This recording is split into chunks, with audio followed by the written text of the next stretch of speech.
put up. Okay. Okay. So it is perfectly fine. Okay. Thank Huh? you. Yeah. So floor is yours. Please. Okay. So a very good morning. So unfortunately, once I'm in the full screen mode, I can't see people, and I hope at least you're able to see my slides. Uh, I'm delighted to be doing this, uh, and I wanted to share some of my understandings on um, stability theory, perturbation theory, nonlinear dynamics with all of you. And so Ashok told me a few days ago to speak something on stability theory and basically applications of nonlinear dynamics and other things in fluid mechanics. How do we encounter it, and where do we what do we how do we solve those problems? Okay, so I want to broadly divide it into three parts. I hope everybody is able to hear me. It's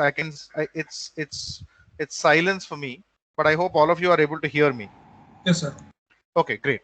So anytime, so the general sort of the ground rule is, if you want to interrupt, or if you want to say something, please unmute yourself and speak. Okay. Let us have a conversation. It's a beautiful subject, fluid mechanics, and it is beautiful. I use the word very carefully. It is beautiful not only from its appealing mathematical physical thing, but it's actually very beautiful to look at. Okay, and I hope to give you share that passion that I have for the subject with you. Okay, and I mean, we see fluid dynamics everywhere. Okay, all around us. I mean, the air we breathe, the water we drink, they're all fluids, right? And they're all common fluids. When I say common fluids, they're what are called as Newtonian fluids, they're simple fluids. Okay, but we also see fluids in a variety of other contexts. We see, a more complicated example, complex fluids. Complex fluids are fluids which have a more complicated response to when we apply a force, the fluid will deform. This relationship between force and deformation can be more complicated for many class of fluids that we encounter again in day-to-day life. The most common examples that come to my mind right now is ketchup, or toothpaste. If you've paid attention, if you apply toothpaste on the brush and leave it, like, you don't brush immediately with it, but you just leave it on the brush, then you'll see that the paste will slowly sink into the brush. It'll sink into the bristles, right? You must have encountered this. So this is and I mean, there are many other examples. The chapati dough that we make, when we make roti or chapati, you'll see that we basically mix Excuse me, flour sir, with your water. slides are not changing. No, I'm not yet changing anything. I'm still speaking. Yes, I have Okay, not. okay, sir. So Thank I'm you, just sir. trying to. So what I want you to do is to. I'm trying to connect it to everyday examples that you see, and try to imagine the kinds of examples that I'm giving you. Okay. Again, this example of this chapati dough is something that a lot of us would have seen it and worked with it, right? So you see that it's a very complicated. It's like a fluid because it deforms, but it is not entirely like a fluid because it also retains a shape. Okay, like a solid. Solids can retain shapes, fluids cannot. Okay, so therefore um, it is I mean, we see how do we analyze these systems. Okay, so how do we make sense of these systems? I mean, we see fluid mechanics in the clouds. There are planets which are completely full of fluids, which are like Jupiter and Saturn. These are gas giants. Okay, they're full of they're basically completely covered with an envelope of a gas. So again, there's a lot of beautiful fluid mechanics that's going on there. So I will give you some simple examples from everyday life. Some of these are photographs that I have clicked, and some of them are from colleagues in India, and some videos are from well-known sources that you will find on the web. And I've acknowledged everybody as much as possible. I mean, as far as I remember, I think I've acknowledged everybody. So this is okay. So first, let's start with patterns that we see in nature. Okay, these are two patterns. Can anybody tell me what is the pattern on the left side? What do you think that is?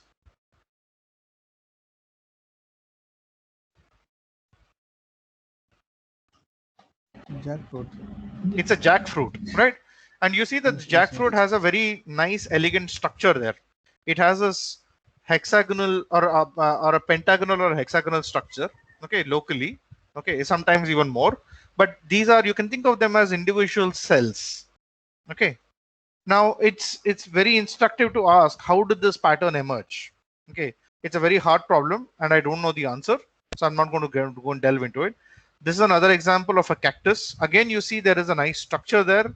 There is symmetry there in the structure, and again, it's a beautiful pattern. So, as scientists, as people who want to study mechanical systems or physical systems, what we're really trying to do is trying to recognize patterns, and these recognition of patterns can occur at various levels. This could happen visually, like I'm showing you here. This is in some sense the easiest pattern recognition. Of course, getting these images may not be necessarily easy. These images are of course quite straightforward because it's just with a cell phone I took them. But then in general, getting these images in a real system itself can be very complicated. Okay, but that's the first level, basically, where you take images and make sense of those images. The next level is mathematical analysis. Is there any patterns in the mathematical analysis that you see? Okay, that's a deeper level analysis that you're trying to do. Okay, and the advantage, one of the reasons we do that is because when we go into the level of the equations and mathematical equations and even maybe physical equations, the physical insights, when we try to understand patterns from a deeper level, then there is hope that those patterns will be universal, meaning there is something common across various systems, and therefore understanding one system helps you understand many systems. You understand? Okay, so analysis is done at various levels in research problems. So this is like the outermost. It's like a basically trying to understand the problem is a physical problem is like basically peeling the onion, and you have many layers of complexity. Okay, so let's look at a few more examples. I've called them as water pearls. They look absolutely beautiful. The image on the left is basically water droplets. So what is this called? I mean, there's this thing which connects the plane to the terminal of the airport. I think it's called Aero Bridge, right? So I'm walking through the Aero Bridge, and essentially it was raining outside, and the rain had stopped, and essentially what I see is this water. So okay, there are a lot of things to look at this. There you can ask a lot of fundamental questions by just looking at this pattern on the left. Okay, what are the what can anybody suggest what could be interesting in this?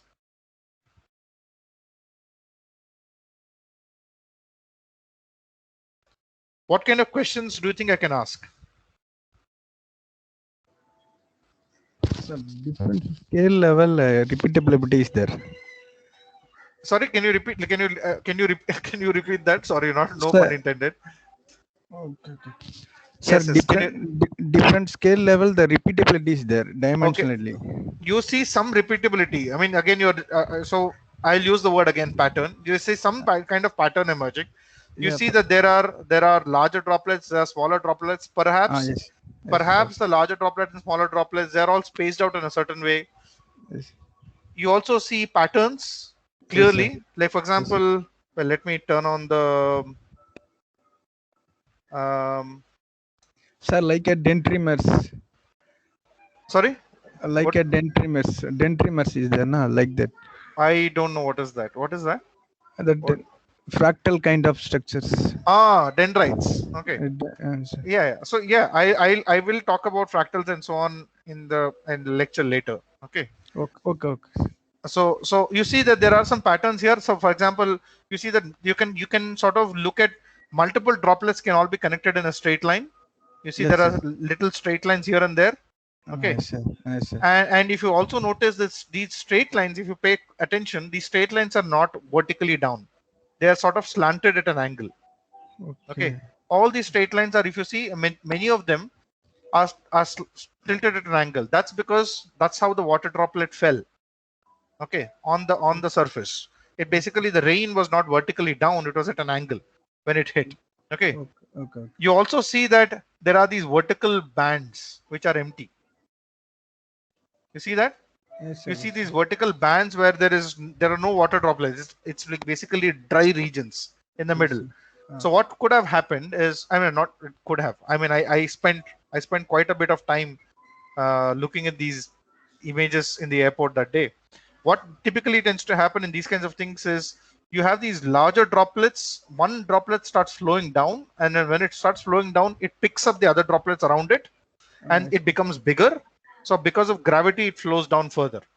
You see, and that when it flows down, it basically gobbles up or eats up all the droplets in that path, unless there is again again there is rainfall and then more droplets come and basically settle there. You will not have that. Entire region will be dry. Okay, so I mean, see, there are lots of questions you can ask. Okay, what should be the size of the droplet for it to slide down? Okay, what is the typical spacing, when these droplets form in a straight line like this? What is the typical spacing between these droplets? Okay, what is the size of these droplets? Why does it break up? Okay, you can ask a lot of questions, and you see that this is basically in my previous home. This was in the garden. Okay, and you can again see that there is a beautiful pattern that has emerged. You see all these droplets. They are, first of all, they are aligned in stable regions. This problem tells this looking at this pattern tells you multiple things. It tells you something about stability, meaning Sir, objects. sir, excuse me. Sir, Yes, please. sir, these patterns and everything is depends on the material properties, na? That the contact angle between the liquid and the surface. Yes. I know. I'm only trying to look at this in a very macroscopic view. I'm not trying to look at the intricate physics behind each of them, because Okay, I won't be able to discuss each of those examples. But we can okay, maybe, if there is time, maybe we can discuss them later. okay. Okay. Thank you, sir. Thank you, sir. Okay. So but I can hear you. There is a lot of wind background sound. Yeah, okay. So you see, there are a lot of interesting questions that one can ask from. Um, just one second. Um,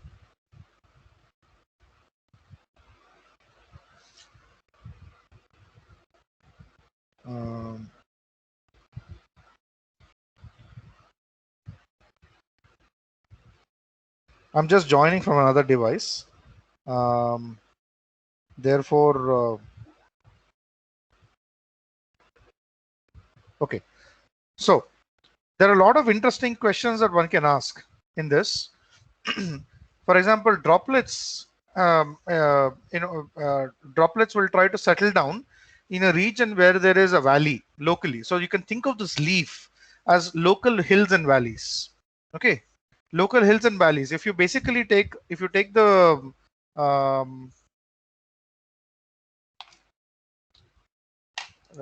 do I? Okay. So you can think of locally. It's like this. If you think of if you think of the droplet like a ball, okay, the ball will automatically come here. Correct? So it will eventually settle down in this region. अपने से चलाया ना अभी तो एक car में ना car Can you please mute yourself? Who was that one? Whoever that was. So you can see that the droplet you can think of the droplet as being in the stable position, which means that it locally is like there are these hills and valleys. So these ridges that you see on the leaf, each of those ridges that you see, okay, each of those ridges are basically where the leaf, actually there is a small depression in the leaf, and so beautifully these droplets are going and settling down there. But there's also something else that is also happening. These droplets are also what are called as getting pinned. Okay, the surface of the leaf is not perfectly smooth. There are small undulations on the surface of the leaf, and these droplets are getting stuck. In addition, you can also see, and this is also another thing that is very interesting, is you see this pattern appearing at various scales. Okay, it's not just at one scale. You see these large droplets that you see here. At the same time, you see smaller droplets, and between these smaller droplets, you also see even smaller droplets. Okay, almost always you'll see that between two big droplets, there'll be tiny droplets. You see that? Huh? And this continues. You can actually have tinier and tinier droplets. I mean, typically these things keep going down and down till they almost become invisible to the camera that you're using. Okay, but if you use a better camera or a zoom lens, you'll see that there are structures even at the finer scales. Okay, it's not that only there is large droplets are there. There are lots and lots of tiny droplets, but we just may not be visible to the naked eye. But just looking at one pattern tells you one image like this. This is just in the garden of my house. Okay, and you can see that there's so many things to admire and look at and ponder over. Okay. So I'll give you some examples of instabilities, and hopefully there'll be some connection to some of these things that you've seen. Okay, so let's start with the most common example. How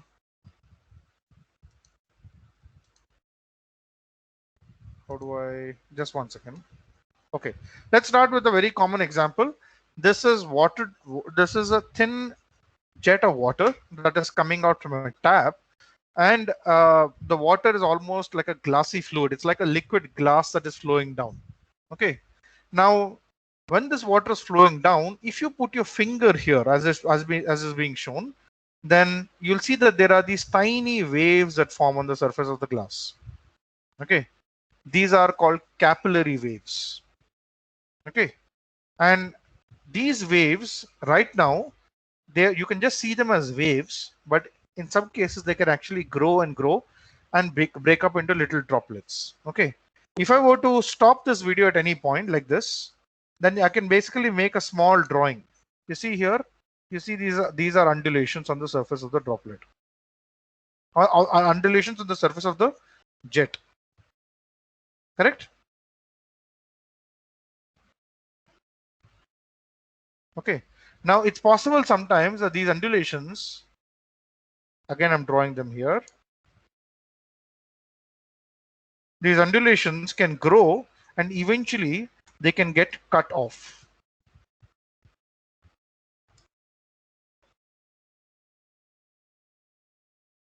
Okay, they can get cut.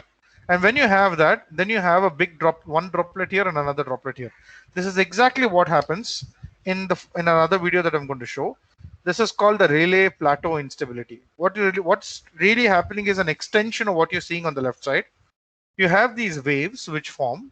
Okay, and this is what happens, by the way, every time water droplets, a jet of water basically breaks up into little droplets. If you do this at low speed, this is what is really happening. This was an image taken by a friend of mine. He's at IIT Kharagpur, faculty there in IIT Kharagpur, Dr. Chirag. Unfortunately, I just realized that this is the only slide in which I forgot to acknowledge his name. Okay, so this was done at a very high speed. This is done, I think, at 10,500 frames per second with a high-speed camera.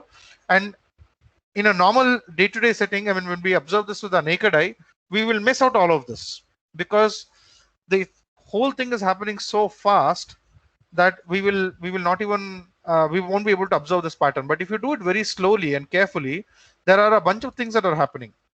You see that these waves are growing, right? And as these, you can see initially, you can literally see that these waves are growing in amplitude, and then eventually this is exactly what I've shown here on the red I've drawn here. That's exactly what's happening. And these waves are growing to such an extent that amplitude becomes comparable to the radius of the jet, okay, or the size of the jet, and eventually you have these droplets. Now in addition to that, there are some interesting patterns to observe. I will just pause it somewhere, maybe. Okay, let me just pause it at a suitable time. You see here, now again I've just paused it here. So here you see that there is a droplet here and there's a droplet here, but between them there is another droplet here. Okay, if we have a very sensitive, very good lens, okay, camera lens, and the right kind of lighting, if I can zoom in further, then between this droplet and the bigger droplet, there'll be even tinier droplets, meaning there is a cascade of droplets. Can you imagine that? Okay, now connected to what you see here, between these two droplets there is a tinier droplet. Okay, usually these things form when this big droplets, it is trying to flow down because of gravity, but then is being held together because of the its adjacent to the leaf, and therefore this droplet will break up into tinier droplets as it flows down. It will become a long jet and break up into tinier droplets. So it's possible that I don't exactly know the what could have happened here, but I'm guessing that what has happened here is that you have these undulations. Okay, and these undulations has led to these undulations eventually led to formation of these droplets. Okay, of course, in these two problems are related to each other, but they're not identical, because here you have a leaf which you have to understand. Which, I mean, you have to understand what is the leaf doing, what is the wettability or the contact angle of the leaf, and so on, as somebody was mentioning. Okay, but in a grossly there are some common features. In fact, both of this one and the next one are surface tension driven instabilities. Okay, you see that it's ultimately, in this case, it's surface tension which is causing this. Okay, you can argue from a variety of ways that the surface area of these tiny droplets is actually smaller than the surface area of a longer jet. Okay, you can make arguments like that, but it'll be too much of detail in a course like this to explain this instability. Okay, but what I really want to do is to share my excitement about the subject, and how you can identify certain interesting patterns. Okay, so all right, so we'll move on to another very well known instability. The previous video was made by Dr. Chirag Kalilkar. He is at IIT Kharagpur in the mechanical engineering department. He has a wonderful YouTube channel, so I would encourage you to check this out. What he has done is he's just taken a lot of fluid dynamics videos and put them up on YouTube. Okay, I think the YouTube channel is just called Fluid Dynamics. Okay, um, okay, so um, here's another very interesting, a very well-known classical fluid dynamics problem. I'll tell you the experimental setup. It's a very simple experimental setup. You can actually do this at home. Okay, with some modifications to the setup. So what Chirag is doing here is he has a channel here that's probably filled with water, and he is basically sprinkling some flakes. Okay, these are basically for visualization, so that you see what the pattern. Otherwise, water, air, these are all transparent fluids. Okay, you can't see anything in them unless you for example, in the next video we are using smoke, but in the previous video this is with water, so we are trying to use some flakes. Okay, and notice what happens when a rod is dragged along this liquid.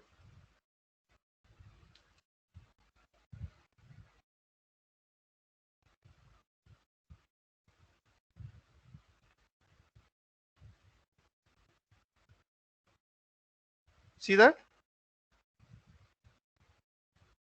Can anybody explain? I mean, has any okay, maybe I should have asked this question at the beginning. So are all of you are there any non-fluid dynamicists in the audience? Are there quite a few non-fluid dynamicists?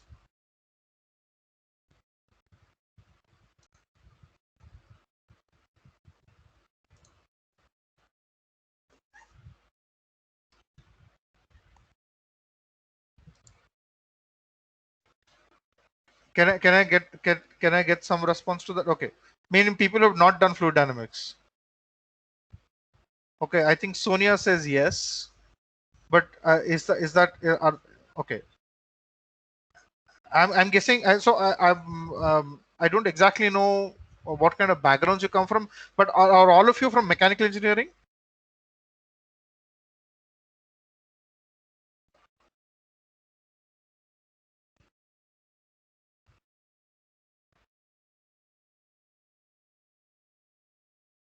Okay, so I mean, if you're I mean, so the if you've done I'm not necessarily assuming any knowledge in fluid dynamics for this, because I'm viewing this as primarily like an appreciation kind of thing. Okay, so I hope you can see my slides again.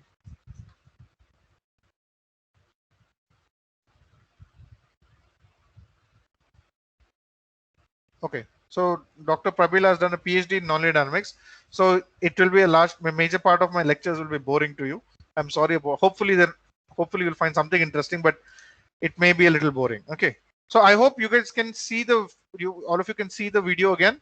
I can't see the chat. Can somebody basically just unmute themselves and say that you can see the videos?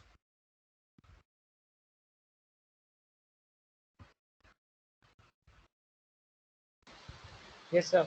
Okay. You can Okay. see. Yeah. Okay. So now notice there are a bunch of interesting things to observe here again. Let's again pay attention to what's happening here.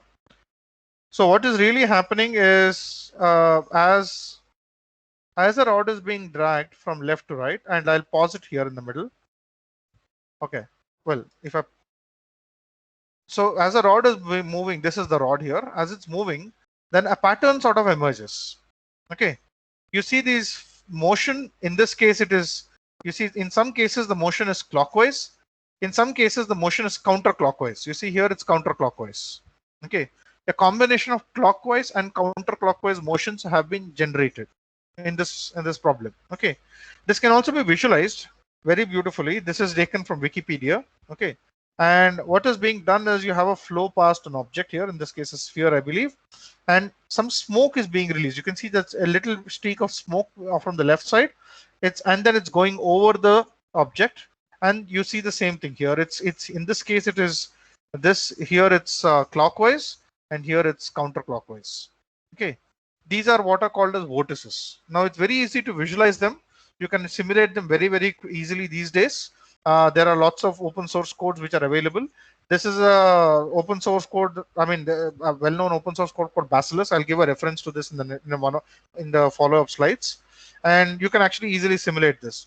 So in this particular case, you'll see that the blue represents clockwise rotation and the red represents anti-clockwise rotation.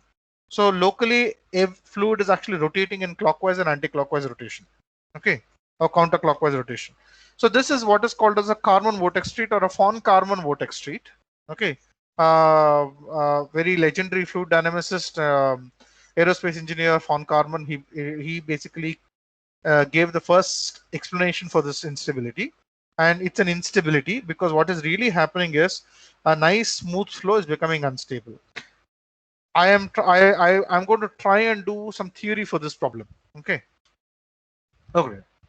Let's basically, though this instability is not just the scale of this experiment. This particular experiment that what Chirag is doing here will be of the order of, the rod will be maybe a few millimeters in size. Okay, you can experience this in for example, if you're cooking something in the kitchen, let's say you're cooking some rasam or sambar or anything like that. Dal is not, I don't think it'll work. It's too viscous. But if you're cooking some liquids, and then you basically, if you take your ladle, the spoon that you use to stir the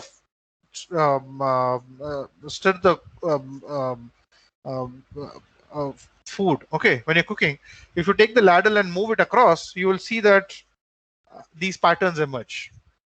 Okay, these patterns are very easy to generate. Only what is difficult is to visualize them. You'll always be generating them, but you may not be able to see them because most of the time you're just doing it in plain water and there's nothing to highlight the pattern. Okay, so you may need to put some dye, or you need to use smoke if it's in the air, or you need to use these flakes. Okay, you can sprinkle some talcum powder and see the pattern. Okay, but you need something to visualize. In this particular image, this is a massive image, by the way, and this is being visualized from Landsat-1. It's a satellite. Okay, and the scale of this image is quite a few. It's very large. It's like of the order of many kilometers. Okay, and what you see is basically there is an island here, and there's wind flowing across the island, and as a result, you're actually seeing these patterns. Okay, and the scale of this is massive. I mean, this is each one will maybe of the order of a kilometer or so. Okay, this is on Wikipedia, and in Wikipedia they have the full high resolution image. You can look at it; it will fill your entire screen, and you can keep zooming in, and you'll see there's a beautiful structure in this. Okay, now notice the similarity between this structure and this structure. You see how similar they are. This is at a very small scale that you see in the lab. Okay, This is at an atmospheric scale that you see. These are, even though the scales of these systems are so different, there is something common. Okay. And that immediately tells us that perhaps I can understand these systems using some common mathematics and common physics. Okay. If these patterns are so different across a scale, then it would immediately suggest that you will need different explanations for each of them. But the answer is no. All of them, I mean, there is something common across these systems, and you can explain them. This common vortex state at the large scale and small scale can be understood by and large through the same theory. Okay. So that's what makes it so beautiful. Okay. Now here's another very well-known instability. This is Professor Gray-Worcester, and what I will I'll quickly tell you what is being done here. I don't know if you can. Audio will be clear, so I'll just turn off the audio because audio may not come out very well. What is being done is you have a tank here, and I hope we can. Okay, here's a full setup of the tank. Here's a tank. Okay, and it's like a closed channel. Okay, and there is a little opening here. There are openings here, and you basically fill liquid in that and close the ends. Okay, now to visualize the system, they're basically putting some dye into the tank. I think in this case it is just food coloring. Okay, that is being put. Okay, orange food coloring has been put, and there are two liquids that are being used here. Okay, so in this, if I remember correctly, the bottom fluid is just salty water, and the top fluid is fresh water. Okay, you could do this experiment with water at the bottom and oil at the top. I'll show you another video. Okay, where the two fluids have been colored. And what you actually see here is the experiment has been set up very carefully so that you have the salt water. Salt water is heavier, by the way, so it stays at the bottom, and fresh water is light. Okay, and it stays at the top. Okay, now if I basically then, okay, this is the experiment in which the fluid is being filled. You see they're filling it from the bottom. So the first they're filling fresh water. Okay. And so once they fill fresh water in the tank, then they slowly fill salt water. And salt water, if you do it very carefully and very slowly, the salt water will occupy the bottom of the tank, and it will push the fresh water up. Okay. So now half the tank is filled with orange fluid, which is heavy, and for us it's just heavy and light is enough. Orange fluid is heavy, and the colorless fluid, the transparent fluid, is lighter. Okay, and you make sure that the entire you move it very slowly, as you can see in the rotation that that is being done here. And what you're really doing here is you're making sure that this entire apparatus basically becomes horizontal without imparting any disturbance. Okay, and they're making sure that there is no disturbance that is being imparted. And now this is your initial condition. Okay, this is the start of the experiment. Okay, so now what you have is all the fresh water is at the bottom, very stable, no disturbance. And now notice, I'll play this now. Notice what happens. What does he do?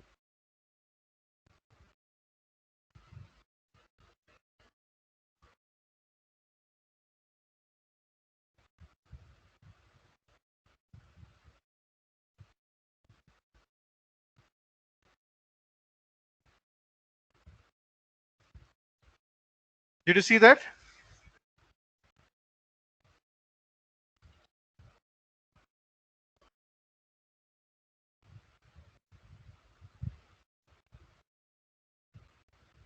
This is a close-up view of the same thing.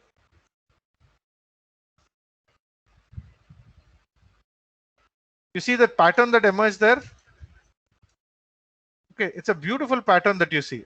What do you think could be really happening?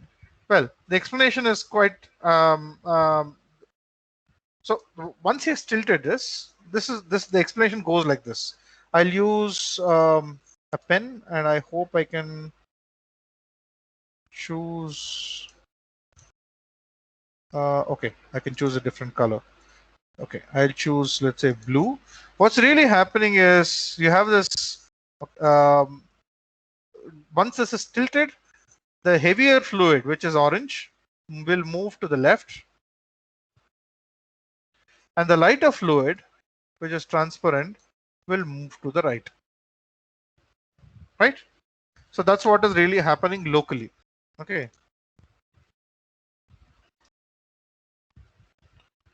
And when the heavier fluid and the lighter fluid are moving in the opposite direction, then there is what is called as a velocity gradient.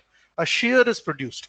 A shear is nothing but locally the velocity. There is a velocity profile, and we look at this in more detail in the analysis. Okay, and the velocity gradient of velocity profile is produced, which contributes to an instability like this. Okay.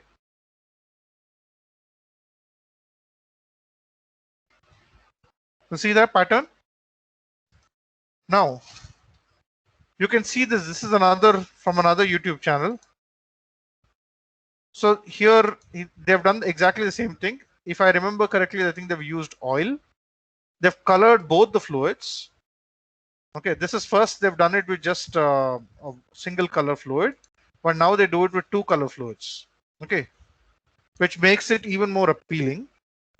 So the lighter fluid is obviously this pinkish magenta color, and you see what's happening at this is a zoomed view,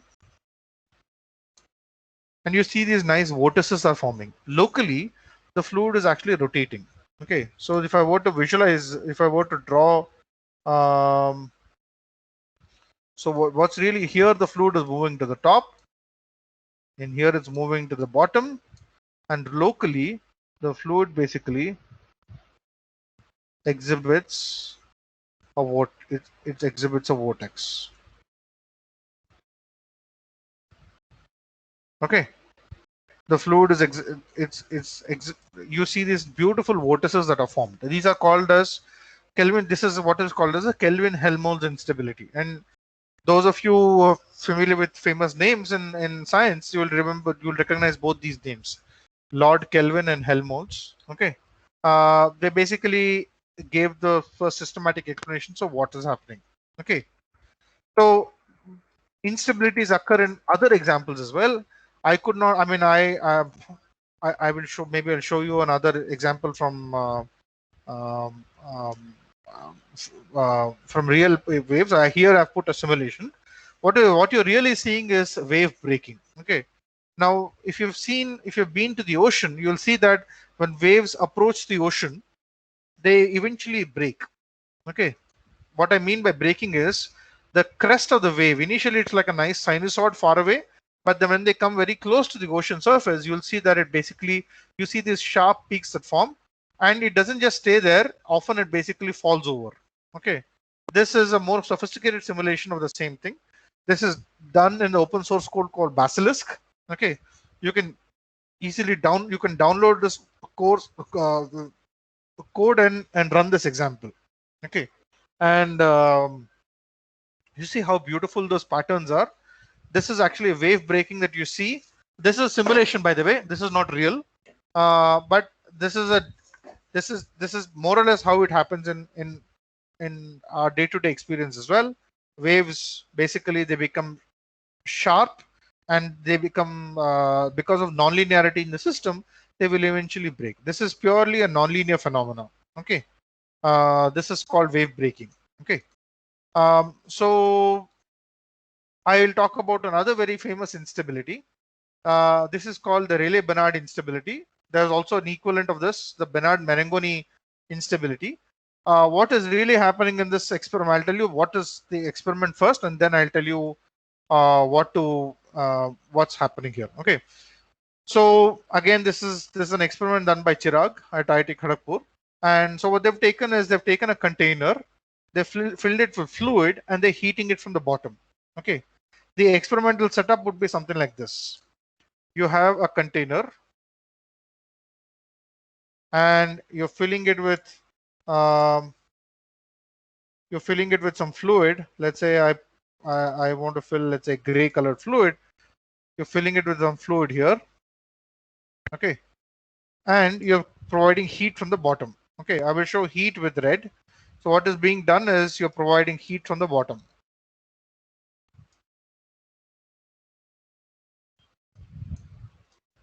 Okay, when you're providing heat from the bottom, what immediately happens is that the fluid at the bottommost layers of this pan, okay, of this container, they become hot. They become hot first, and and and they start transmitting that heat. The heat starts flowing from the hotter regions to the cooler regions, because the air above will be cooler. It will be the heat will flow from bottom to top. Okay. Now, if the heat that you're applying is sufficiently large, okay, then this you start having motion, okay, because it's not enough for the fluid to just conduct heat from one place to another. Conduction is not very efficient. There is a limit to how much you can conduct, okay, how much heat flux you can send, okay. There is a limit to the heat flux that conduction can support. So fluid itself has to carry the heat with it, okay. So what will happen is locally, then the fluid will start flowing, and you have these fluid would rise like this, and it will fall. And similarly here, fluid would rise and fall. Okay, so in some local regions, fluid would rise. In some other regions, the fluid would fall. So in this particular example that I'm showing you, there are certain regions where the fluid is rising. In this case, the fluid is rising. Here, the fluid is falling. You see that? Huh? Locally, the fluid is rising, and in other places, it has to fall, because it can't just rise everywhere up. If it rises everywhere up, then there's nothing to fill the fluid back. Okay, so an instability emerges, and locally there'll be pockets where fluid will rise and fluid will fall. I spent a lot of time yesterday evening trying to look for a video that I had recorded in my kitchen, but I couldn't find it. So I would encourage all of you to try this experiment at home. There's a very simple experiment that I would suggest. What you do is you take a pan, and you just fill it with oil. Okay, just fill it with like a typical pan that you would take. You fill it with oil here, and you just start heating it. Okay, if you start heating it, what you'll see is, if I look at from the top view, this is the top view of this pan. Okay, and in the top view, this is what you will see. You will see lines. Has anybody observed this?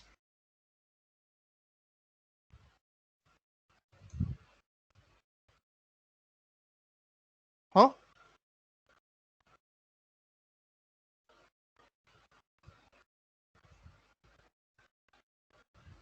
Has anybody observed this in the kitchen?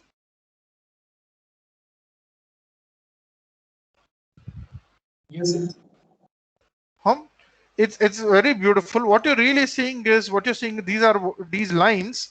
The fluid will rise along those lines. Okay, these are what are called as plumes. Okay, fluid is rising along those lines, and it is collapsing in other places. Okay, it can appear the fluid can rise in lines. Fluid can rise in jets, local jets, meaning locally the fluid is hot there, and it will rise like a circular jet, and it will spread out.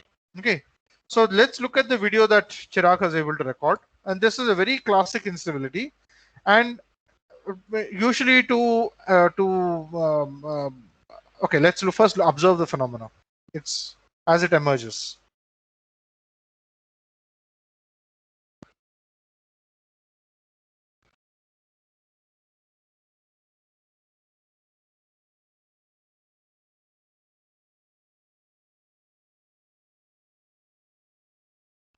You see these patterns are forming. You see cells are being formed.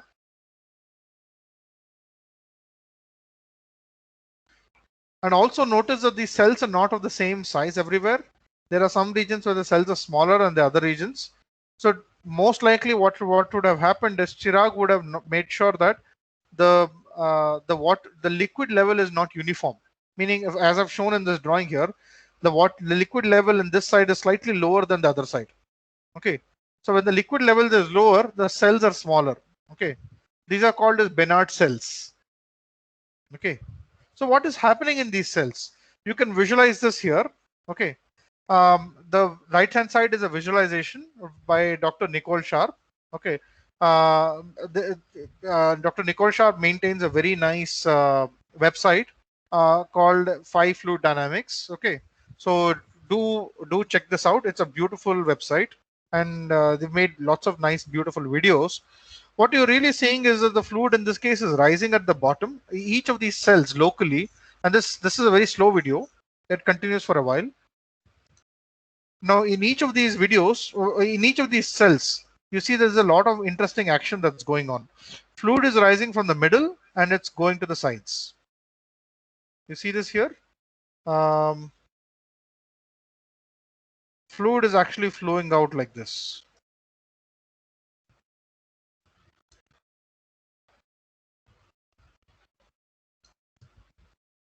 Okay, and then it is sinking in the middle.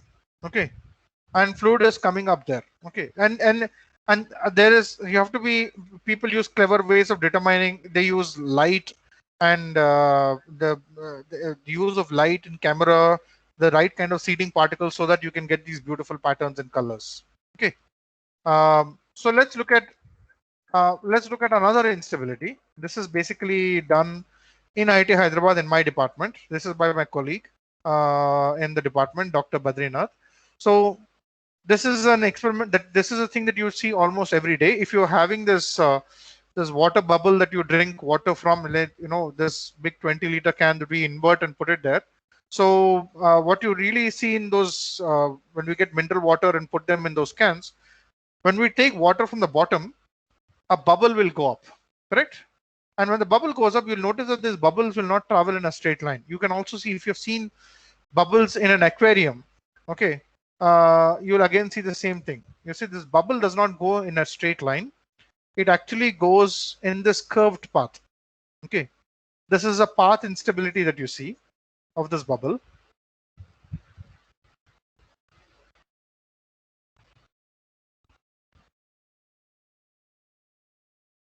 Again, this path instability, this is, you can easily, you can simulate this. Again, there is a this is the bubble, and as it's rising, it's shedding these vortices. Okay, notice the similarity between these vortices and these vortices. Okay, so whenever there is a vortex that is shed up and like this, like, you know, clockwise and anti-clockwise, if you don't hold the cylinder in place, if you don't hold the sphere in place, this object in place, this object will start vibrating up and down. Okay, this is what exactly happens when you basically, in heavy windy conditions, you'll see that these electrical lines, there's electrical wires between these poles, you start getting a humming sound. It's almost as if they're singing. Okay, this happens because of, you know, these vibrations. Okay, it's ultimately like a string that is vibrating. You know, how do we create how do string instruments work? All we're doing is we're taking a stretched string and we're making it vibrate. Okay, that's exactly what is happening in this scenario as well. When you have these electrical poles and you have heavy wind conditions, you will see this faint humming sound. Okay, that humming sound is basically what is because of these vortices. The same vortices also contribute to this drift, sideways drift. Okay, this is done by Popine, Stephen Popine, who was one of the creators of this code called Basilisk. It's an open source code in fluid dynamics, which is very commonly used. Okay, we use it extensively in my research group. Now you can basically put together, this is more or less what's happening. You see this path, it's going in a nice, beautiful sinusoidal pattern.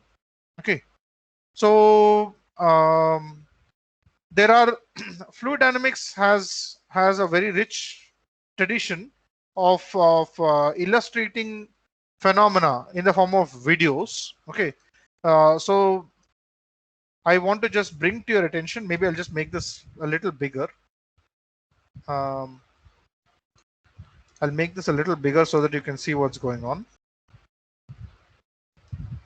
And then we look at some equations and some theory. Please interrupt me at any time if you have any questions, so that we can have this like an engaging, fun discussion. So back in the 60s, a committee was formed to look at can we teach fluid dynamics through videos, through experiments. Okay, this was the first such serious attempt at teaching fluid dynamics through videos, and a committee was formed for this. This is the National Committee for Fluid Mechanics Films. Okay, this was under the, it was done under the with a grant from the National Science Foundation. And what they did was they got some of the pioneering experts in the field to demonstrate various flow phenomena. Here's a video of here's one such educational video. I'll share a link with this after this after my session. So what you really see, let me just show you the video first. Okay. This is a liquid droplet that is falling into another liquid, and this could be just a milk droplet, a drop of milk that is falling. Okay, I've deliberately turned off the audio because usually in these kinds of settings the audio does not come out very well. Okay, you can see this, let's say smoke, let's say this could be from an agarbatti. Okay, when you have the smoke start rising nicely, it will never be in a straight line. It basically has this wiggles and undulations.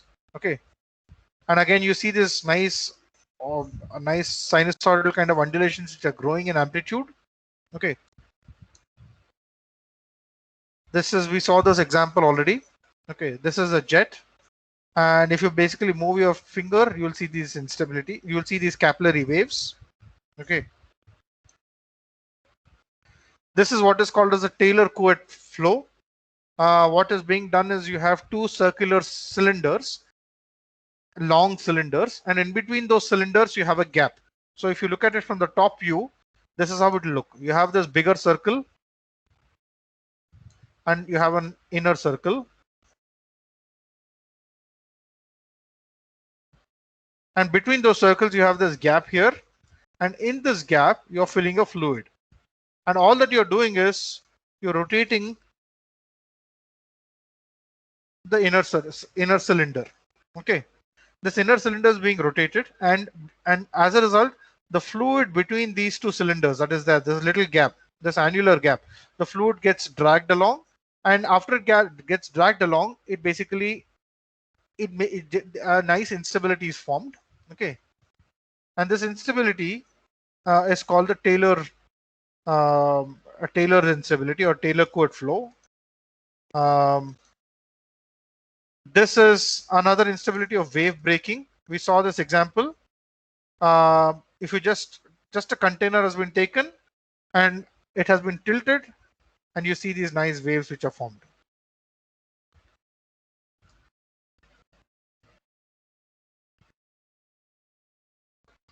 Okay.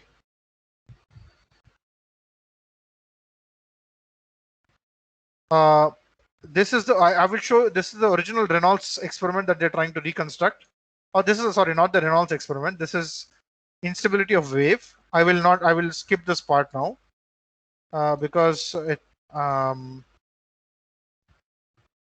we'll try to explain this later. Now here's another beautiful simple instability. There's a surface tension instability. The heavier fluid is contained at the bottom. It's colored in red color, and then your lighter fluid is blue. And notice what they do. They just dip a container and take a scoop of that heavier fluid.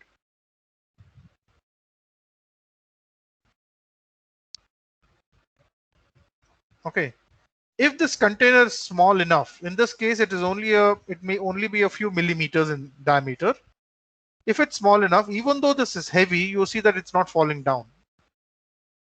Okay. This is what happens when if you've seen, after you open, when you're basically getting water in the tap and you close the water, you close the tap. When you close the tap, you'll see that sometimes water is still left hanging at the bottom of the tap. It is not falling down. It's like a water droplet which is just hanging there. That is because of surface tension. Okay, and that's exactly what is happening here as well. This is basically a heavier fluid. It's not falling down. You can actually disturb it a little bit. If you do a gentle disturbance, you'll see that it just oscillates, but it does not fall down. Okay. If you add soap, then you'll see that this fluid will eventually fall down. I think I missed that part. If you add soap or something like that, then the fluid will eventually fall down. Okay. This is again the same the Bernard-Marangoni convection. You see these patterns that are formed, and to visualize these patterns, they put some dye in the middle, and the dye is being sucked inside, but it comes out from the sides. So literally you can visualize the convection patterns. It's going down in the middle and coming out from the sides. Okay. So this is a shear instability, what you're going to see next.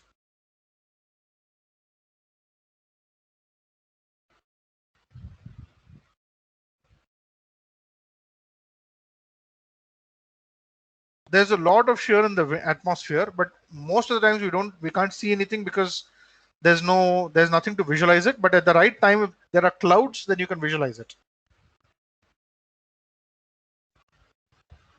Okay, you can see these patterns that are formed. These are again clockwise and counterclockwise vortices, and that's because there is a very strong velocity gradient that is formed, and this velocity gradient is what is causing this instability. Okay, we'll look at an instability because of a velocity gradient in a very shortly. Okay.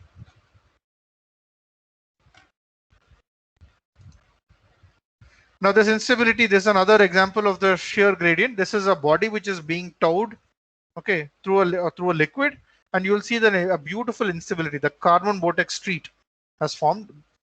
Just to put this in context, these videos were made in the 1960s. Okay, it's so incredibly beautiful. You can just keep watching them again and again, and a beautiful pattern forms. You see this beautiful carbon vortex street is formed, clockwise and then counterclockwise, clockwise and counterclockwise. Okay. If I were to freeze this, and if I were to compare this to this, so beautiful. Okay, they're identical. Okay, so okay, another no discussion on instabilities can happen without mentioning this great man. This is actually a paper that Reynolds wrote in 1883. The title of the paper is in those days people would write with more flair. Okay, unlike today. So the paper title is An Experimental Investigation of the Circumstances which Determine whether the motion of the fluid shall be direct, which means that the motion is direct, meaning it's in the straight line, or sinuous. Sinuous means jagged up and down. Okay. And he also determines how he connects it to the law of resistance in channels. Okay. This was published in the Proceedings of the Royal Society in 1883. It's a very, very famous experiment.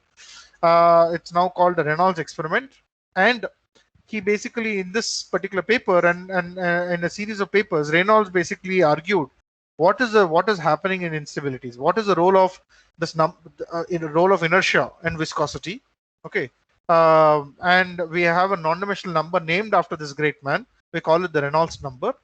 Okay. It is a ratio of inertia to viscosity.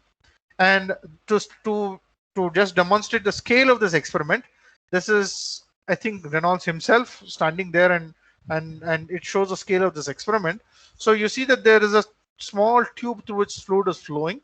I will not show this. We have this Reynolds. This was before the advent of video cameras. Okay, so what Reynolds has done is basically he's drawn what he's seeing in his experiments. Okay, this is a visualization, Reynolds visualization of what he's seeing. So there is fluid that is flowing from left to right. Okay, in this container, and fluid is actually flowing from left to right in this tube, and a small amount of dye is being injected right in the middle of the tube through a syringe, and you see the shape of the dye. When the dye is injected in this tube, if you see that the dye is moving in a straight line, it means that this is a nice, beautiful laminar flow. Okay. But sometimes you also have a situation where the dye basically takes a more zigzag pattern. Okay. He says observed with an electric spark because that is how you created a flash in those days. Okay. You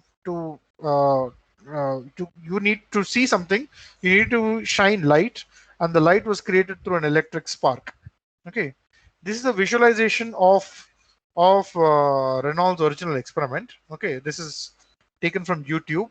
Okay, and so what you see is as you increase the speed of the flow, you see this wavy pattern that forms. Okay, I want you to pay attention to the word that I used just now, wavy pattern.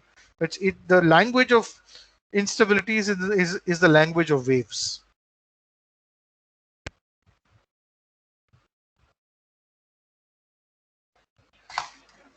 And these waves are growing, okay, and eventually they mix. The dye is completely getting mixed because the flow is becoming turbulent. All that is being done is the speed of the flow is increasing with time.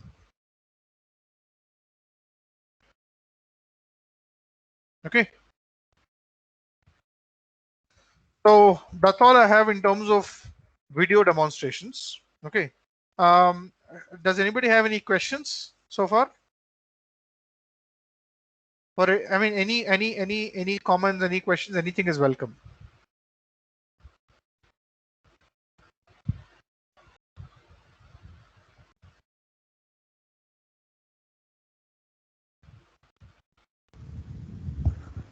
Hello. Yeah. Yes. Can you please Yeah. introduce yourself and then? Good morning, sir. Sir, I'm Sumit from IIT. From mechanical department, sir. Okay. Yeah. Hi, Sumit. Yeah. So, sir, basically, my understanding of instability is that instability cause patterns. Instability can result in patterns. Yes, Yeah. can. I mean, can. everything is a pattern in some sense. It could be a But pattern visually, yeah. or it could be a pattern statistically, or in some sense. Okay, I mean, very broadly speaking, I can think of many things as patterns. Yes. So the whole pattern formation or instability formation is dependent upon the boundary conditions or some. It does. No, It it does does. depends on the equations and the boundary conditions together.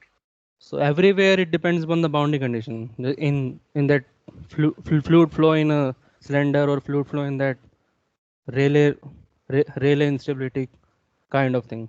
Yes. Yes. So every time it depends upon the pattern formation or boundary condition. Yes. Yeah. Just this. If there is no mean to say no constraint and the boundaries, or so then there is no pattern formation. Well, okay. So it depends on what do you mean by there is no boundaries? There is always some boundary, right? For everything has a boundary. Can you give me an example where there is no boundary? No, but yeah, but I'm studying mechanical instability in a very different way for a mechanics, for a solid mechanics. So that is, I guess, maybe so confusion about fluid and the solid mechanics. So there are it's important to Sumit has raised a very important question. Okay, what does and we'll have to look at some mathematics to this, but before we do that, let's first understand the question. Okay, so in a variety of systems, for example, here in this particular system, what do you really have? You have a fluid in a pipe that is flowing from left to right. Okay, and typically if you've done a course in fluid dynamics, you'll see that the flow in the pipe will have a nice parabolic velocity profile. I'll try to draw this. Hopefully it will come out okay. It will come out in a nice parabolic velocity profile. I'm going to switch to the iPad very soon when I actually will draw. So hopefully, my apologies for the handwriting because I'm trying to draw with the mouse here. So you see this, you have this parabolic velocity profile, but the entire thing is filled with fluid. Okay, but of course there is a boundary here on the walls here, and you have this nice jet that is formed here. Okay, now you can have a situation where you can have an instability. I think I will show you one example here. Okay, here's an instability where fluid is coming out here. There is a shear profile, but there are no physical boundaries anymore. There are no physical boundaries anymore. It's an unbounded fluid. Correct? Yes. I mean, let's of course in any real experiment, if you want to do an experiment, you will have to have a container somewhere because we are doing it in a lab. There are walls eventually. You do it in a if it's a liquid, then you'll have to fill it in a container. If it's a gas, then the room itself becomes the container in some sense, right? There are eventually, but that is not what's happening here. There is something else that's happening. It is not because of those physical boundaries. There is a boundary. There is a boundary condition rather. Okay, or there is some shear that is there. Okay, so there is a region where the fluid is moving at a very high speed, but eventually far away the fluid is moving at very low speed. That's why the velocity is going down, and therefore there is a shear. This is not because of a physical boundary, as you may think. Okay, I'll give you an example of a physical boundary where you can have an instability. For example, let's say you're doing machining. Okay, you're doing machining and you're doing a cutting operation. Okay, so what you're doing is you have one of the most common sort of machining operations is one of the common machines that you will see in a workshop is a lathe machine. What you really see in a lathe machine is you have this shaft that is there, which is rotating. You put your workpiece and you take a tool and insert the tool. You push the tool against the workpiece, correct?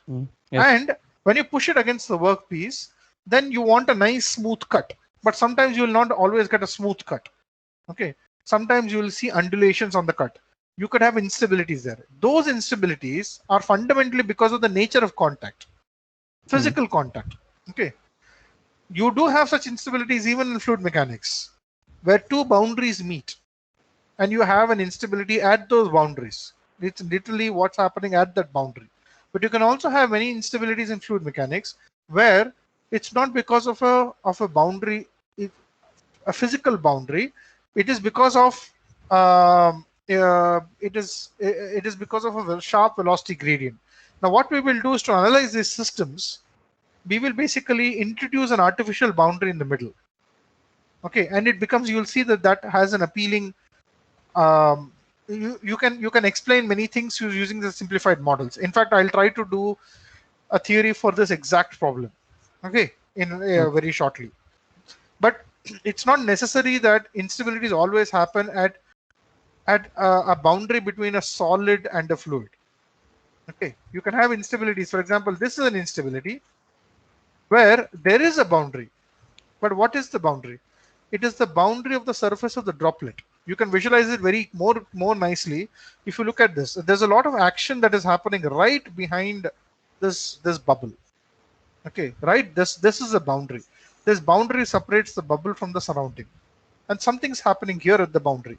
What is happening in more precise? Vortices are being shed. Okay, so this boundary is you have to use a more generalized definition of what is a boundary. Okay, here's an example where there is a boundary. There is a boundary, which means that when you see these wave breaking, when an ocean wave comes near the shore. Near the shoreline, do you see? You don't see this in deep ocean. You see this at the shoreline. When these waves come crashing at the shore, that's when you see these giant waves. Okay, even they come in all sizes and scales. You can see these are largely what are called a self-similar, meaning the same thing is happening at the small scale and large scales, but because of our own human scale, all of us are between 1 to 2 meters in size, so we tend to appreciate things at that scale. Therefore, we will usually miss things which are happening at the small scale. Okay, because we don't pay attention to what's happening at the small scale. By and large, it's easy for us to appreciate things at our scale. Okay, at our scale, when I say I mean both length scales and time scales. Okay, things which are happening very fast, we may not be able to appreciate. Okay, this is one example. I think, did I miss that? Yes, sir. This is one example. This is happening at a very fast time scale. Okay, so therefore we may not appreciate it. Again, this is a boundary between the boundary of the jet and the surrounding medium. Okay. Okay, sir. All right. So, and I will switch to iPad in a minute, but this is what I roughly had in the lecture today, and maybe a little later as well. So I'll I've given you a quick introduction to stability analysis, but unlike the introduction in the form of equations, I've given you introduction in terms of various common instabilities. Okay, we will do a small toy example now. Okay, and then we'll look at linear stability analysis, maybe with one more example, and then we will look at one classic instability, the Kelvin-Helmholtz instability. Okay.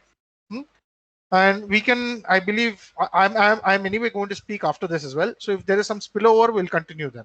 Okay. I hope if I don't know if Ashok is around. If Ashok is there, maybe I hope that's okay.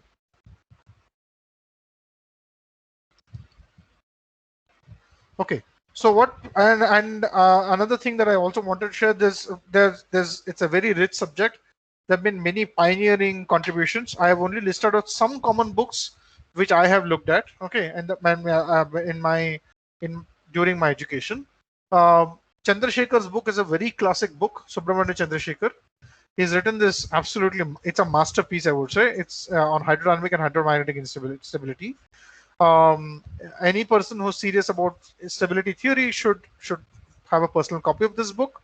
And he has done a lot of work on these Bénard convection. Okay, and all of that is discussed in great detail in the book. This is a very nice introductory book on stability theory, Introduction to Hydrodynamic Stability by Drazin. Drazin has a more advanced book by Drazin and Reed, Hydrodynamic Stability, by Cambridge. It's again Cambridge University Press. This is a very classical book. Another very classical book by Alex Craig. This is called Wave Interactions and Fluid Flows. There is a fundamental connection between stability, instabilities, and waves. Okay. Fluid, again, the language of instabilities is largely been through the language of waves. Okay. So this is a beautiful book on this subject.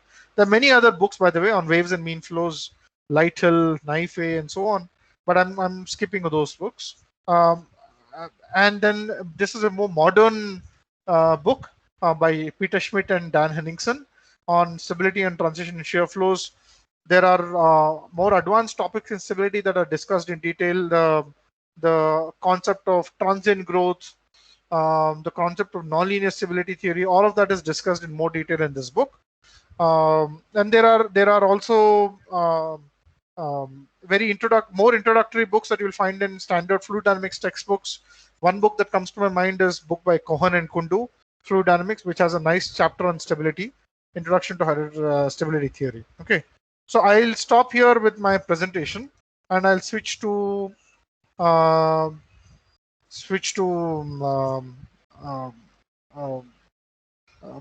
iPad. Okay. So how do I do that? I will stop sharing here.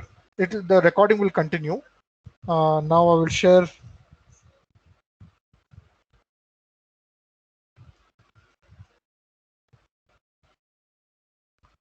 From my iPad, just bear with me for a second.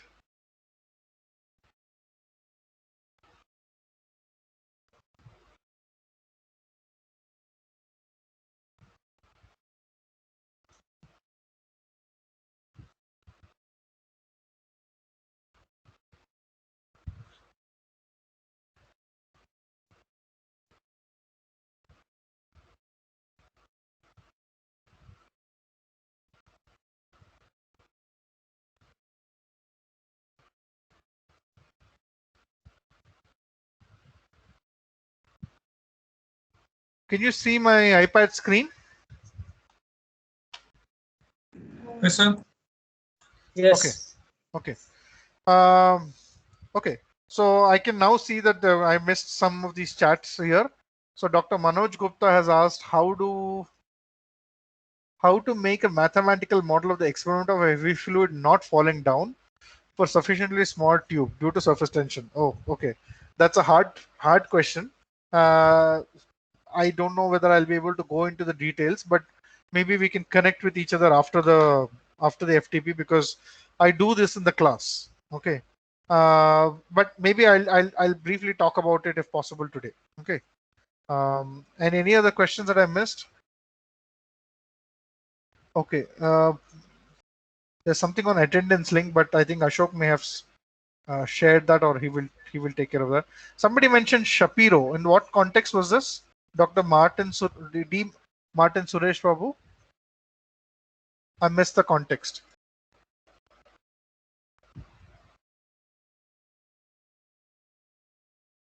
Are you there? Martin Suresh Babu, is it?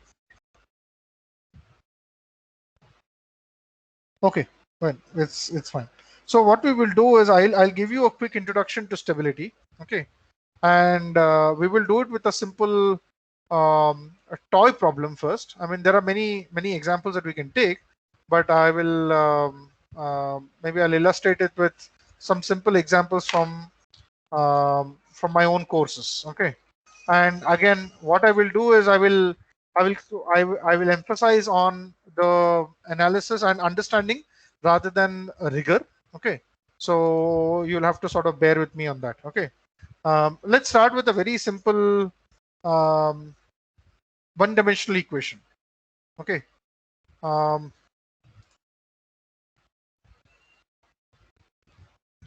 just give me a second. I hope it's okay.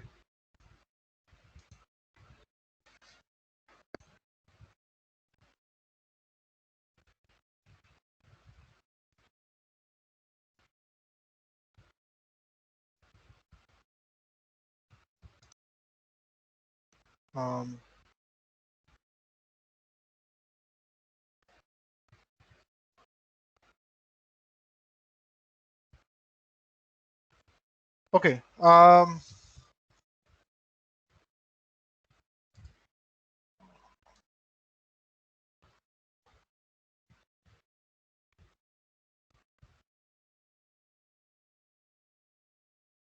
Okay. Let's start with a very simple one-dimensional system. Okay. To introduce you the idea of mechanical vibrations first, and then we will look at more complicated systems. Okay.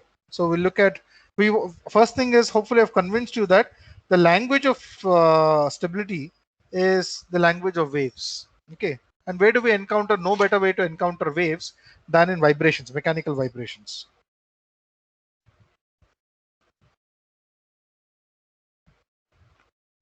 I'll share this notes with Dr. Ashok, and he will share it with all of you. Okay. So let's take the most simplest mechanical system that I can think of, which is a spring mass damper system.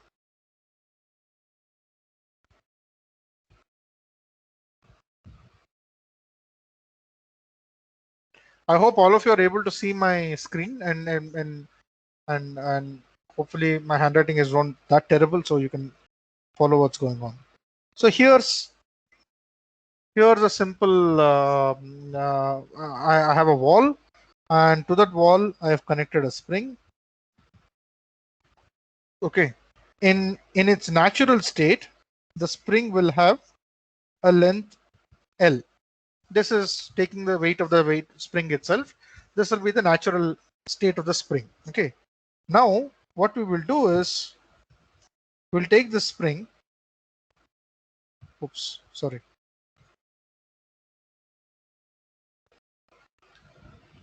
Now what we will do is we'll take the spring and we'll apply a mass to it. And if I apply a mass, the string, I'm using the word string. I meant spring. Sorry. The spring will stretch.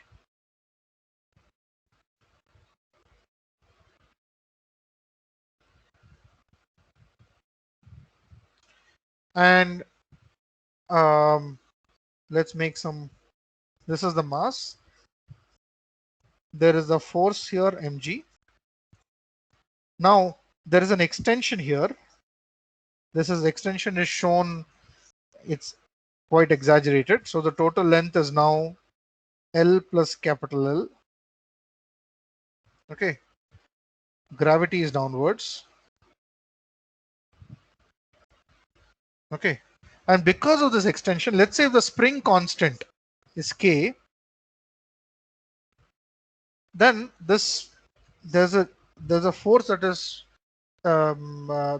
the spring is pulling the body back, it's K into L. All of you know this. Okay. Now let's write down the equation of motion for this. In equilibrium,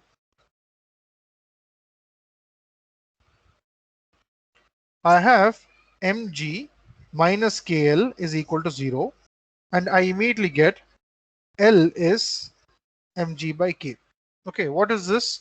This is the equilibrium extension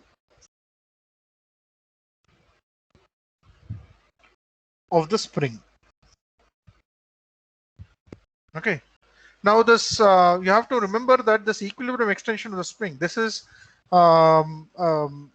there is no motion now. That's why we call it as equilibrium. But now let's look at a system where there is motion. So meaning here's my same system again.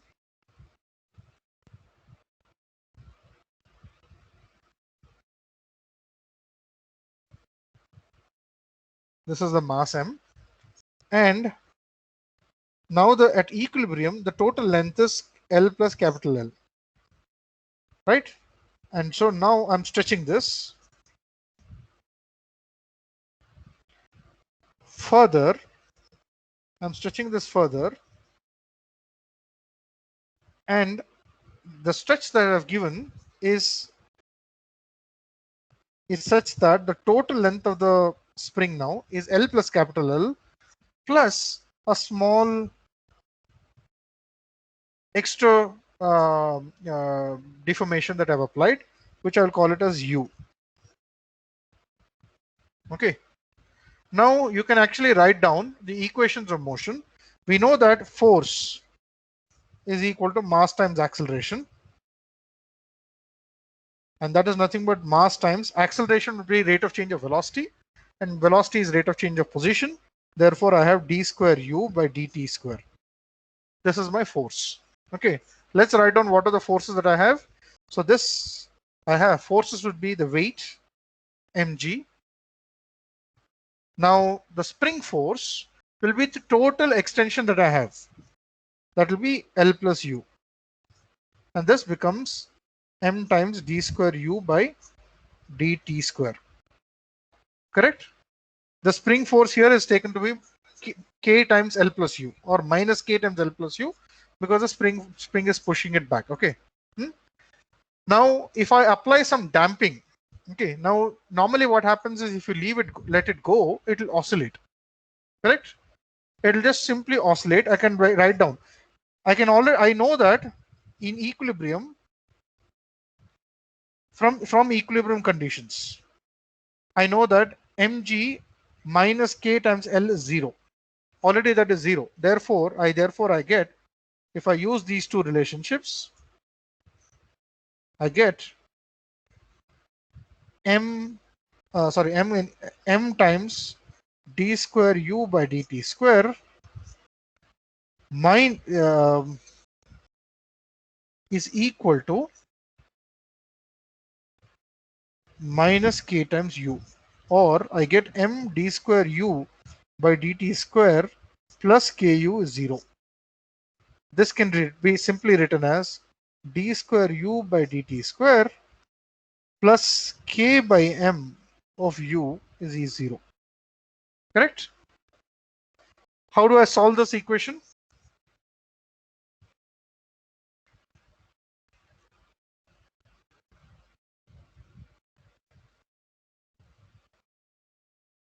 How would I solve this?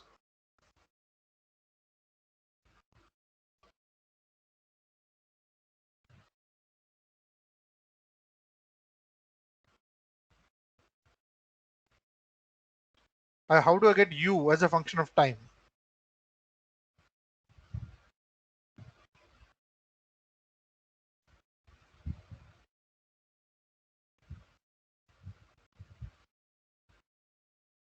Quadratic. Okay. Can you Jayadevan, can you be more?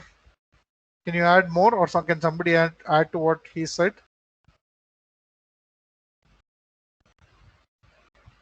So notice that this is there are a bunch of things to notice. Okay, before the initial condition and boundary conditions, there are more fundamental things to notice. The first thing is, and I'm using this very, very simple example. All of you may be thinking this is too trivial, but then I want to introduce the words that we will use in a more advanced concept. Okay. The first one is, this is linear. This is linear because U appears only once. Second one, this is constant coefficients. Okay, this is a linear constant coefficient, and this is an ODE. Correct? All these three are important things to understand. It's a linear, so the correct way to describe this equation, you guys are going too far ahead. Then I'm looking for more basic things. Yes, I mean, but I want you to understand, why do we assume a form which is, as Manoj Gupta said, why do we assume an exponential form? The reason we assume an exponential form is because it's a linear equation. Because if you take the derivative of exponential, you get exponential again. So therefore, having a linear equation is important. It's a constant coefficient. Constant coefficients. Again, exponentials can be pulled out of the equation. And more importantly, it's an ordinary differential equation. Okay. So the reason I take this example is because the theory of linear ODEs is very well developed. Okay. The theory of linear ODEs, even if the ODEs are not constant coefficients, even then we can get some solutions like power series solutions and so on. Okay. So the goal, what we will try to do is, when we look at a more complicated fluid example, we will try to bring it to as close to the system as possible, which is that we will try to get it to linear system. We may not always be able to bring it to constant coefficient, but at least we'll try to bring it on ODE. Okay, so we'll try to bring because it's linear constant coefficient ODE, what we can do is we can assume the form U of t is some constant a e power lambda t. Okay, it's I've taken this form so that a is because it's linear. Linear means the amplitude does not matter. I need not take a, I could take any constant. I could multiply the solution with any arbitrary constant. You'll see that multiplying instead of u, if I take u equal to some constant or some constant times u, it will still satisfy the same equation. U prime will still satisfy the same equation.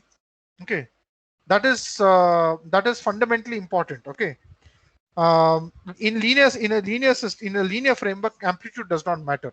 So when we do the fluid mechanics problem, you will again see that amplitude does not matter. Okay, so when we take the system, I can immediately get a characteristic equation which reads like this: A times lambda square plus k by m of A is equal to 0, and I get lambda is plus or minus I root k by m. And this immediately gives me two solutions. I get u of t will be c1 cos root k by mt plus c2 sine root k by m of t. So I will need two initial conditions, okay, to solve for c1 and c2. We will not do that right now. Okay, but if you give me an initial condition, meaning if you tell me the initial position and its initial velocity, okay, I can tell you what are these constants c1 and c2. Okay, but I want you to focus. This is, by the way, for those who are not familiar with c1 and cos and sine, we get this as the solutions are some a exponential I root k by m of t plus b exponential of minus I root k by mt. These are related to each other because e power I theta is cos theta plus I sin theta. Amarendra, I've never said the initial conditions are 0. Okay, and I never said that these initial conditions are 0. I mean, I could be the initial amplitude is obviously not 0 because I've given it a finite amplitude. I could have left it with a velocity, or I could have left it with 0 velocity. That's a choice. I've not specified what it is. Okay, I'm not interested in what are the initial conditions. I'm not trying to solve this problem. I'm trying to give you what are the things that we encounter when we look at waves? Okay, this is a wave-like solution. Okay, wave-like solution because ultimately each of these solutions, be it cos and sine, they basically will look like this. Okay, I will not draw what is happening at 0. This is time. And this is, let's say, u1 or u2. This is u1. And this will call it as u2. Meaning the general solution that we are writing here, u of t, is c1 u1 of t plus c2 u2 of t.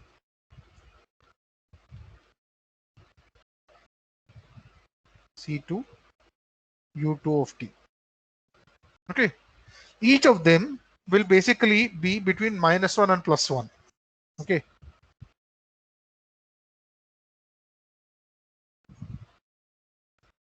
because they are sines and cosines, and so they will look like this. It doesn't matter which one is u1, which one is u2, because they are basically the same, except that they're translated a little bit. Okay, right? And I can even determine what is this frequency or the time period. Okay, I can even get them in terms of root k by m. I will. So this is all standard. You see that immediately I've got a wave-like solution. Okay. Now I can do a bunch of things. I could actually say I have introduced some damping, meaning as it's moving, there is some friction, let's say in the spring. If there is damping,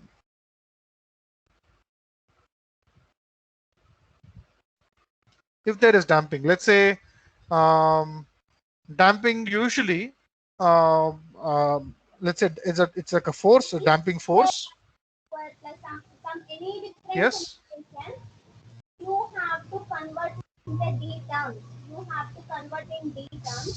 Somebody has their audio on. Can they turn it off, please? Like that. Yeah. So if I take damping is usually proportional to the velocity. You can have more complicated forms of damping, but let's say this damping is proportional to the velocity. Then you will see that, and if I replace the proportionality with a constant, I'll put minus f du by dt. The reason I put a minus is because it opposes the motion. Okay, and therefore if I put everything together, then my equation becomes spring mass system, spring mass, and now I have a damper system.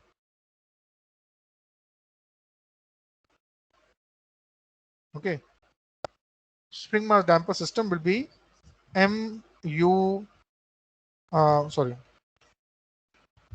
mass times d square u by dt square. Okay, if I write down this equation, plus gamma, the force is on the other side, so when it comes to the left side it becomes plus du by dt plus ku is equal to 0. This is same as the earlier equation. Okay, we have just introduced, you had this plus ku in the before, now we have added an extra damping term. Okay, now you can solve this equation, and again the time period of the system is still the same. Time period again will not change. It will be 2 pi by omega. Omega will be root of k by m, or m by, you get time period as 2 pi square root of m by k.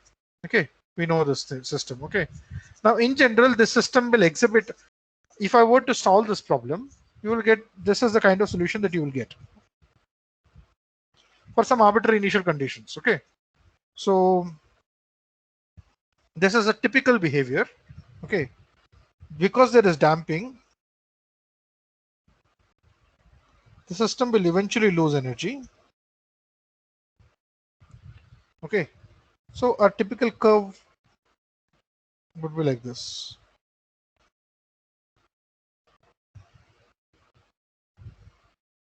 Okay, you get these damped oscillations.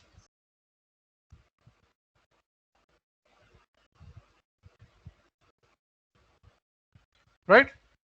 Again, in these damped oscillations, you can have what is called as critical damping, which means that it starts at a condition and then exactly comes down to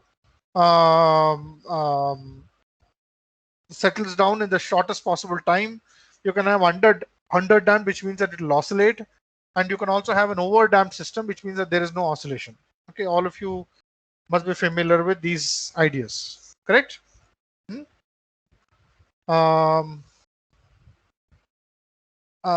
Okay, so now let's now that having introduced the idea of an oscillation and waves, let's look at some simple physical problems in fluid mechanics where we'll encounter waves. Okay, can you give me another example that you have not seen in the earlier part of the lecture, but which exhibits waves? Can any of you give me an example where there are waves, but I have not talked about it in the...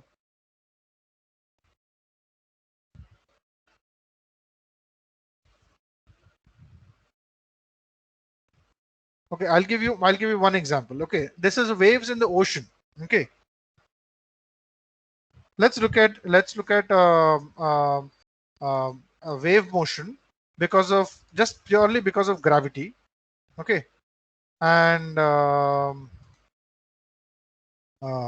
we have a stably stratified system. Okay,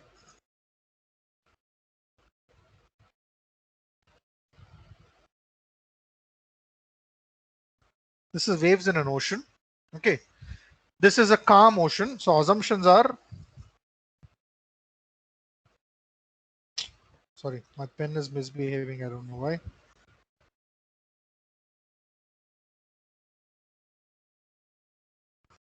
There are some assumptions. The assumptions are it's a calm ocean.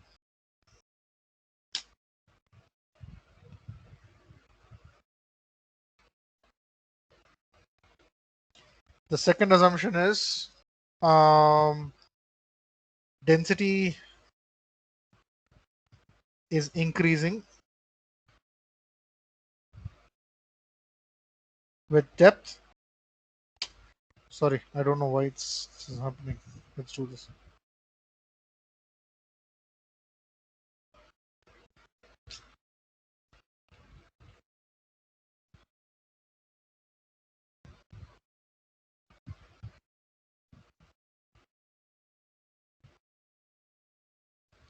Density is increasing with depth. Okay. And yeah, okay, that's good enough for us. Okay, so let's look at such a system, and you will see that oscillations immediately arise. Even in this is... I'm not talking about the surface of the ocean, but the same idea will work for the surface. The surface is the easier part, but let's look at the ocean slightly at depth. Okay, typically what will happen in the ocean is this is basically the surface of the ocean, and as you go down the depth, as you if you are a diver, as you go down, and if you're, let's say, carrying an instrument to measure the density, local density, as you keep going down, the density will be more or less constant up to a point. I don't know why it's misbehaving like this.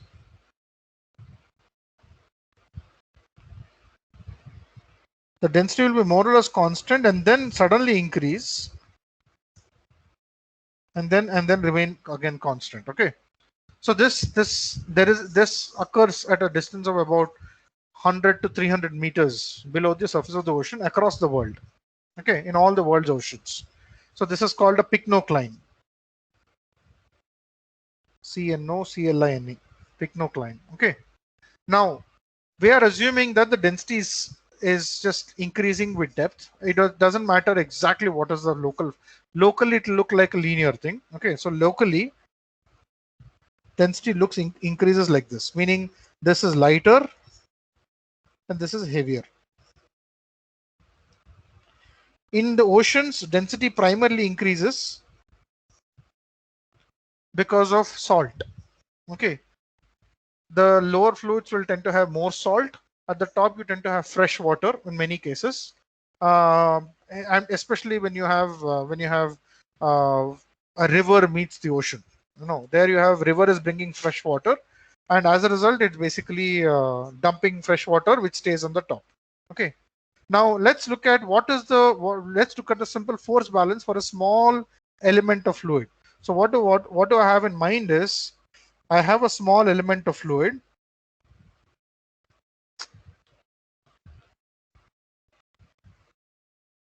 I have a small element of fluid that I'm taking. Okay, and this element of fluid has a density at this location.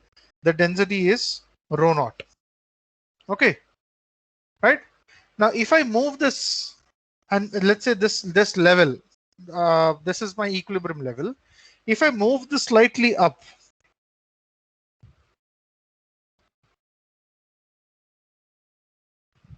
to a distance of, let's say, delta z, if I move it up, the density has decreased there. The density there is rho naught minus delta rho. And if I move it slightly down, then the density there is rho naught plus delta rho. So again, here I've moved it down by the same distance delta z. Okay. The magnitude of the distance is the same. Okay. Now you can write down simple Newton's laws for the system. Okay. What does Newton's law says? Mass times acceleration is equal to the net force on the system. Correct? So what is, let's also, yes, I'm only concerned, I see the point that somebody mentioned, that temperature also contributes to changes in density. But for me, I've just taken one example where salt is the thing, but to be honest, it does not matter to me what is contributing to changes in density. All I'm saying is that it is a fact that some parts of the fluid are lighter and heavier. This is, I'm talking about oceans, but then it could also happen, let's say, in a pan that you're heating, with the same ideas. Okay. Now, typically, if the heavier fluid is at the bottom and lighter fluid is at the top, we call it a stable stratification. Okay, this is stable.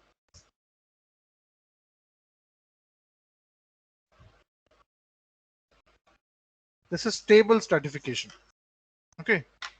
Now you can also have a system where the stratification is unstable, which means that the heavier fluid is at the top and the lighter fluid is at the bottom. Okay. Now, if I were to write down the force balance, again I will write down. So if I were to write it as a differential equation, mass times acceleration is sum of forces. Okay. Let's write down what is the acceleration. So acceleration what is the mass here? Can anybody tell me? What will be the mass?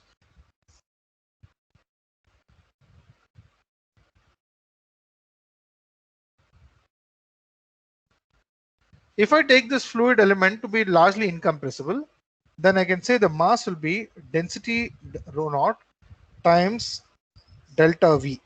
Delta V is the volume of element, that parcel, correct? Acceleration is rate of change of position. So that is d square by dt square of delta z. Correct? That is basically my acceleration term. Okay. This will be equal to the force. Okay. The force again, this is equal to the sum of forces. The force here we are primarily talking about is buoyancy force. Okay. The fluid at the top will experience a buoyancy force because now when the fluid goes there, this is the local density. Okay. Now the density inside is rho naught, but the local density is rho naught minus delta rho. Therefore, there is a tendency for this fluid element to sink down because it has gone to region where the surrounding fluid is lighter. So it will sink back. Similarly, if I push it down, the surrounding fluid is heavy at rho naught plus delta rho, but the density of the fluid itself is rho naught. So therefore, it will have a tendency to be pushed back. So the force that it experiences will be the change in the density, which we'll call it as delta rho, times the volume of that element times g. Okay, I can get rid of this volume on both sides. I can write down a simple equation for this system. Okay, which is rho naught d square by dt square of delta z is equal to minus delta rho times g. Right? Now you can also understand that the rho at some location, let's say rho at Z. So let's say if I call this as reference as Z naught, okay, where the density is zo naught. So I can say density at any location, let's say above, okay, or it doesn't matter if it's above or below, at a different location, will be equal to the density at Z naught plus delta rho. Sorry, I made a mistake here. Sorry for the typo. This should be delta Z. Okay, plus delta Z times d rho by dz. Okay. Now for me, the delta rho itself will become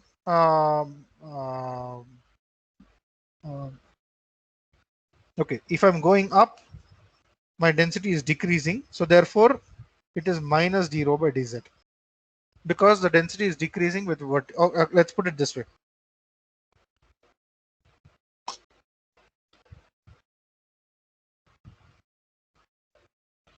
I'll continue to call it d rho dz.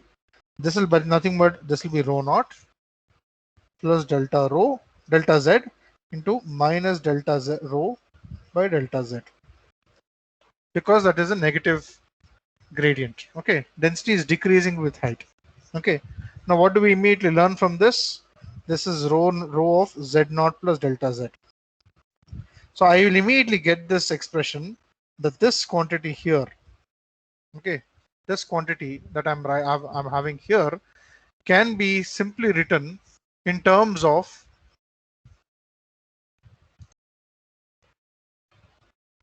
this quantity that I have now. I can now write delta rho will be minus delta z times d rho by dz. Okay, this is my delta rho, because ultimately rho naught at delta rho by delta z is nothing but rho naught plus delta rho, or rho naught minus delta rho. Okay, depending on whether I'm going up or down. Now, once I recognize that this is the expression for delta z, let's put this back into my original equation. Let's combine these two. I have rho naught d square by dt square is equal to I have delta z d rho by dz times g. Okay, and now I can basically bring this together. I have I'm missing something here. I missed some. Okay, that's fine. So I have d square by dt square of delta z plus minus g by rho naught d rho by dz times delta z is equal to 0. Agreed?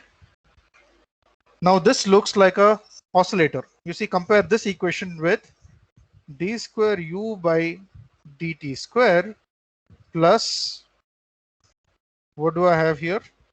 What did I write for the spring mass damper system? D square u by dt square plus k by m. Let's say if I call k by m as some omega 0 square, omega naught square. Okay, then this is exactly a simple harmonic motion. D square u by dt square plus omega naught square of u is equal to 0. That's exactly what we're getting here as well. Because I've called it omega, I'll call it something else. Okay. This looks of the form d square by dt square of delta z plus n square of delta z is equal to 0. Is it clear? Huh? Where n square is nothing but minus g by rho naught d rho by dz. Okay, this is you can convince yourself that this is a frequency. Okay, we can verify that it's a frequency. If I look at the units, Units of gravity is meters per second square. Units of density will cancel out. I have units of meters at the bottom. Okay, so this will be 1 by second square. Okay, so n square is 1 by second square, or n has units of 1 by second. So this is a frequency. So n is an oscillation frequency.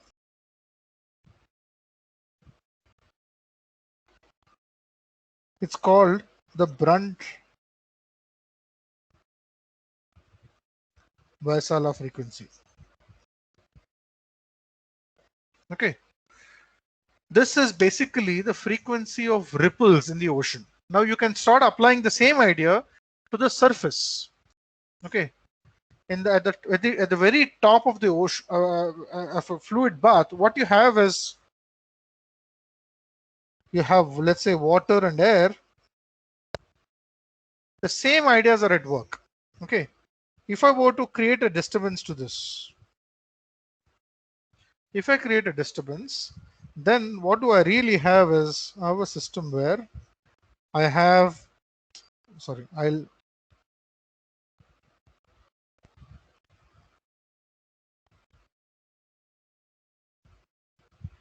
how am I doing on time? Or I'll stop in a minute. What I have is something like this. So now this is water. So this is heavy and this is light. And therefore what you actually have is, here the density difference will be positive and here it will be negative. So fluid, this will have a tendency for this to fall back. There is a tendency for this fluid to fall back, and there's a tendency for this fluid to rise up. From this you can connect all of these and you'll get streamlines like this. This is how the flow pattern would look like below an ocean. Okay, below any water oscillate, whenever you oscillate water up and down, you're creating this motion inside the water. Okay, in the water. Also you're creating motion in the air as well. Okay, but you're creating these oscillation currents. Okay, this is a stable system. Okay, I couldn't go into too much of instability, but maybe we'll look at that after the break. I think we have a break of about 15 minutes, so we'll convene after the break. Okay, I think there's a good place to stop. Ashok, are you there? Okay, yeah. Okay. So maybe I can continue this, I guess, huh? Sure, yeah. Okay. Yeah. So I'll stop here, and will you stop the recording? What is it?